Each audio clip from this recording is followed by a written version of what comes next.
Raha vao miresaka hoe mpanao politika mpamadika palitao dia isan'ny voalohany Norbert Lala Ratsirahonana, filoha-pitarika ny antoko avy. Filohan'ny fitsarana avy momba ny lalam-panorenana tamin'ny fitondran'ny Profesora Zafy Albert izy no voatendry ho filoham-panjakana tamin'ny taona 1970 taorian'ny nionganan'ny Profesora Zafy. Nirotsaka ho fidiana ho filoham-pirenena izy ka resy tamin'ny fihodinana voalohany volana Desambra 1970. Rehefa tafaverina teo amin'ny fitondrana ny Amiral Didier Ratsiraka dia nisafidy ny hanohitra ny avy. Ny taona 2012 dia nisintaka tamin'ny fifidianana filoham-pirenena i Norbert Ratsirahonana fa nanohana ny candidat Marc Ravalomanana. Ambassadeur itinérant sy mpanolontsaina ny Marc Ravalomanana izy nandritra ny taona maro, ary ny taona 2012 dia nirotsaka ho fidiana ny faninana tamin'ilay nitoana ny taona 2012 indray izy. Ny taona 2012 dia nisafidy ny aradi tamin'ny Andry Rajoelina indray Norbert Ratsirahonana ary nanambara ampahibe maso nandritra ny kongresin'ny avy ny taona 2012 fa anohana ny Andry Rajoelina izy raha mirotsaka ho fidiana ity farany. Isan'ireo mpamadika palitao tamin'ny fanaovana politika teto amin'ny firenena ihany koa ny pasteur Richard Andriamanjato. Niaraka tamin'ny Didier Ratsiraka izy nandritra ny Repoblika faharoa. Isan'ireo nanongana Andratsiraka teny amin'ny kianjan'ny 13 Mai ny taona 2010. Nanohana ny fanonganana ny Profesora Zafy tamin'ny 2010.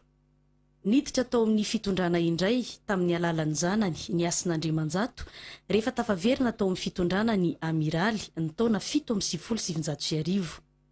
Nitsahatra kely ny sintaka tsy niara-niasa tamin'ny fitondrana Ravalomanana ary niverina nanohana ny Andry Rajoelina, ny zanany ny Asin'Andriamanjato mbola minisitra ao amin'ny tetezamita hatramin'izao.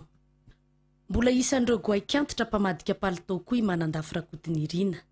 Toa ny pasteur Andriamanjato Richard dia niara-nitondra tao amin'ny révolution socialiste izy. Niova idéolojia tamin'ny 1970 ka nifanandrina tamin'ny Didier Ratsiraka tamin'ny fifidianana. Nandray anjara tamin'ny fanonganana ny Amiraly tamin'ny 1970. Nanohana ny Ravalomanana ny taona 2012 ary mba nijanona tamin'ny fanohanana ny Ravalomanana hatramin'izao.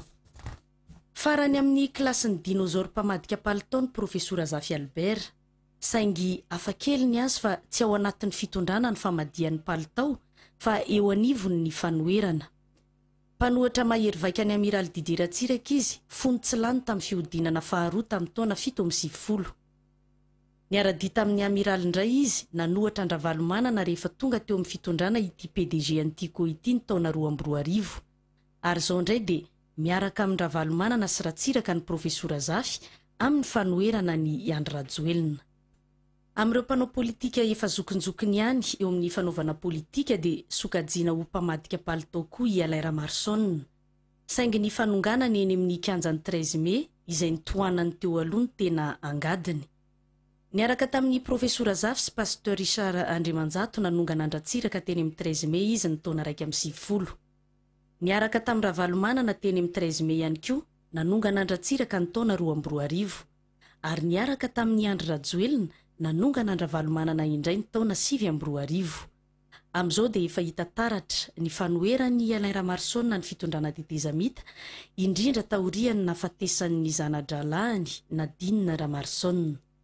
Sokajy iray amin'ny Alain Ramarson ihany koa i Ranjivason Jean Théodore, Daniel Ramarmisa, Petra Kotiniaina, Voninahitsy Jean Eugène sy ny maro hafa izay miara-dia trany amin'izay olona midina manongana fitondrana eny amin'ny kianjan'ny 13 Mai na 2010 zany na 2012 na 2012.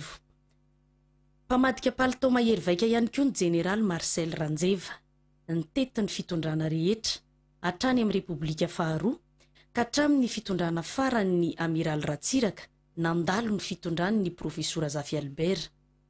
Raha mbola ministry ny fiarovan'ny Amiral ny Général Marcel Ranjeva ny taona 1770 ka hatramin'ny taona 2012, raha vao tonga teo amin'ny fitondrany Marc Ravalomanana ny taona 2012 dia nivadika avy hatrany ny palitaoany ary ministry ny raharaham-bahiny tsy voahozongozony izy nanomboka ny taona 2012 ka hatramin'ny Alain Ravalomanana teo amin'ny fitondrana.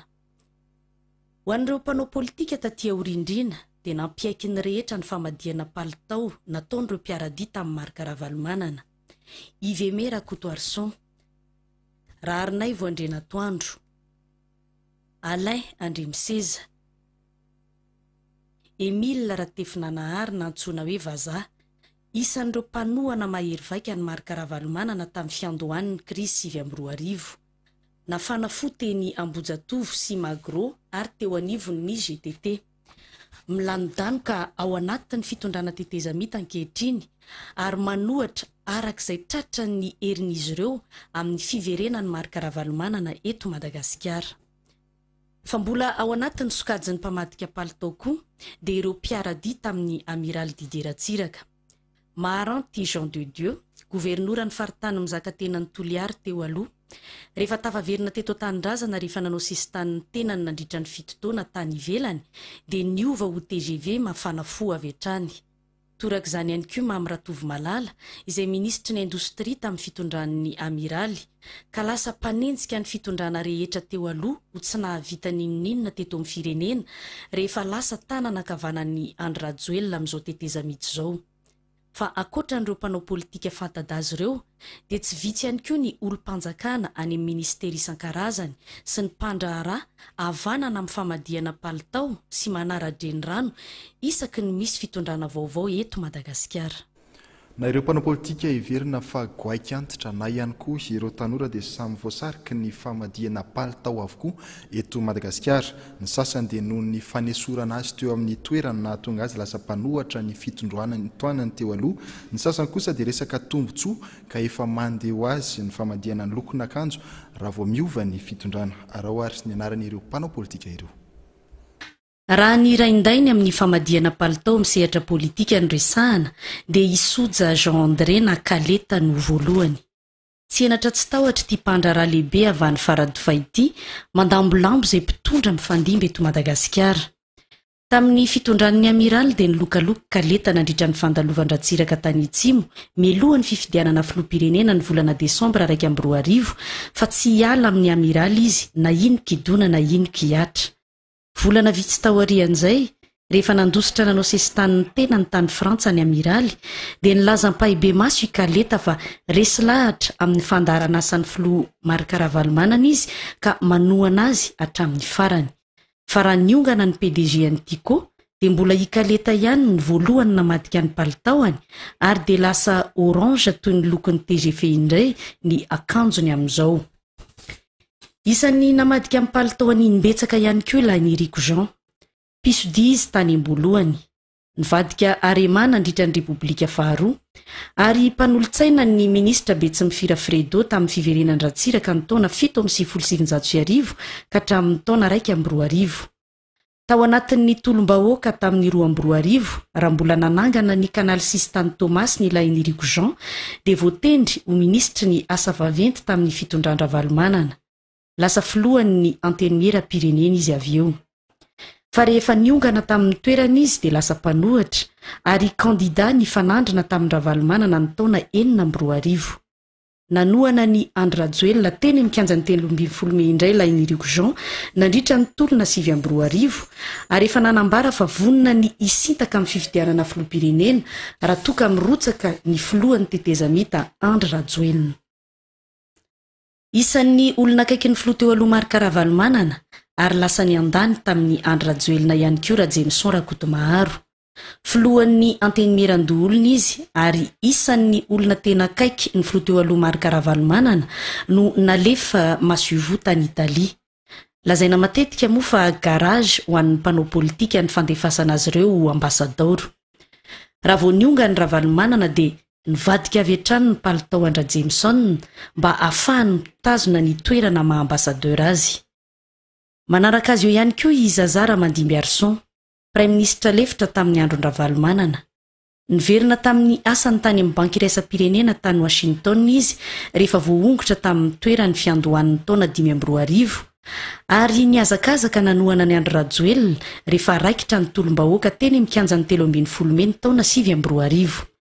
Talen'ny kabinetra tao Ambotsoroatra nanomboka ny taona 2020 ka hatramin'ny taona 2020 Zazara Mandimby Arson nesorina tamin'ny toerany ihany koa ka mangingina miandra ny fifidianana filoam-pirenena sisa amin'izao.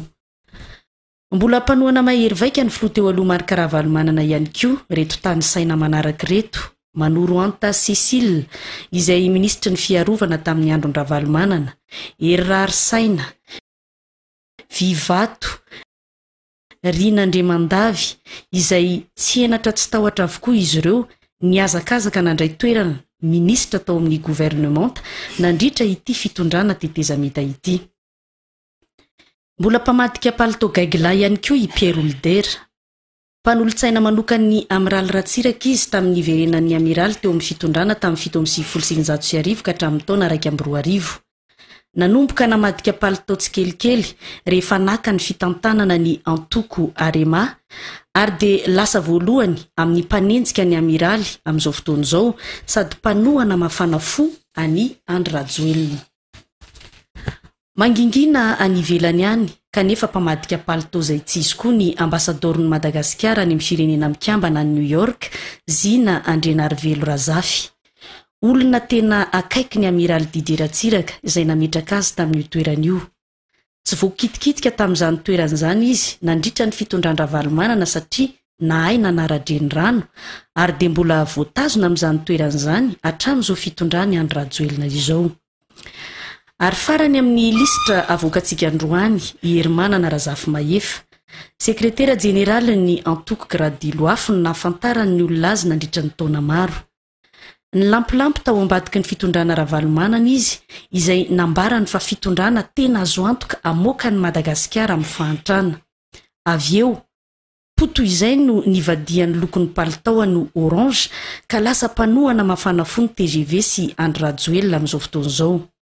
Niteraka disadisa teo aminy sy tovina Nahary Rabetsontonta izay filoha-mpanorona ny Gradiloafo moa ny famadihana palitao nataony Hermanana Razafy Mahefa ka voatery izy nametra-pelana tamin'ny mahasekretera jeneraly ny Antoko Gradiloafo azy ny taona 2012.